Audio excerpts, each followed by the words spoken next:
हुआ क्या, क्विकली समझ लेते हो हरमास से, ये मामला है क्या। अभी तो पीस डील कर रहे थे, सुबह आया कि अटैक कर दिया, उसके बीच में पीस डील फिर बोल रहे हैं, ये हो क्या रहा है भाई साहब। गुड मॉर्निंग आशीष। ये वापस वही वाला आज डील या नो डील का डे 2 है। पहले तो कल डोनाल्ड ट्रंप ने ट्रूथ सोशल पर ये लिखा कि प्रोसीडिंग नाइसली नेगोशिएशंस, और अगर डील होगी तो अच्छी होगी वरना नहीं होगी। और आज सुबह ये खबरें आ रही है कि यूएस ने सेल्फ डिफेंस में एक अटैक किया है स्ट्रेट ऑफ हॉर्मुज़ में, और कुछ जगहों पर धमाकों की खबरें आ रही है। बंदर अब्बास में 3 धमाके हुए हैं, और इजराइल ने, वो तो अपने ही टेंजेंट पर चल रहे हैं, उन्होंने तो कहा है कि हम लेबनान पर और ज़्यादा हमले करने वाले हैं हिजबुल्लाह के खिलाफ। और जो कि ईरान जो डील करना चाहता है यूएस के साथ, उसमें ये बात बहुत ज़्यादा मायने रखती है कि लेबनान के साथ भी जो है इजराइल की जंग ख़त्म हो, तब जाकर के समझौता होगा।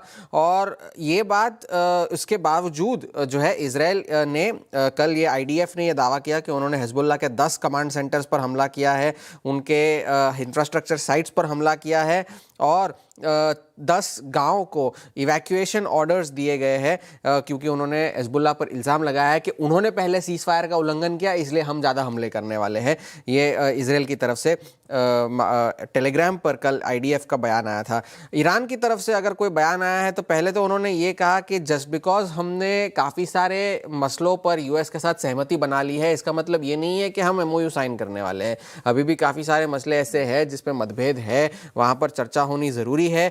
और एमओयू में जो फ्रेमवर्क तय हुआ है उसमें स्ट्रेट ऑफ हॉर्मुज़ कौन संभालेगा, इस पर कोई बात नहीं रखी गई है, कोई मामला नहीं है। ये हमारा और ओमान के बीच का मामला है और हम उसको संभाल लेंगे, ये ईरान की तरफ से बयान आया था। और साथ ही साथ उन्होंने ये भी कहा था कि जो पैसा हम लेंगे स्ट्रेट ऑफ हॉर्मुज़ को बाईपास करने के लिए, वो उसे टोल ना माना जाए, और उसे ये माना जाए कि अगर आप कोई सर्विस प्रोवाइड करते हैं तो आप चार्ज तो लेते ही है, तो आप उसे वो सर्विस चार्ज समझिए, आप उसे टोल मत समझिए। बात तो एक ही हो गई। तो ये ईरान की तरफ से कल बयान आया था। डोनाल्ड ट्रंप के सुर थोड़े से बदले हैं।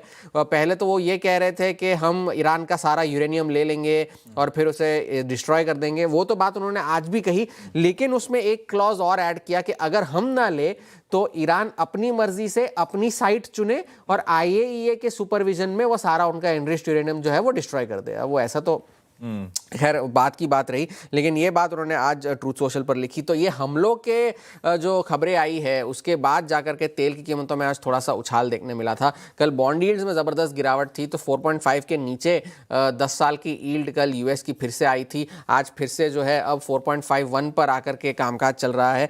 और एक और बात आखिर की ये है कि जेफ क्यूरी, जो कि ऑयल मार्केट्स के बहुत बड़े वेटरन हैं, उन्होंने एक चेतावनी दी है कि एक मिनिमम ऑपरेटिंग लेवल पर तेल के बाजार चल रहे हैं और प्राइसेस जो है संकट को इस वक्त रिफ्लेक्ट नहीं कर रहा।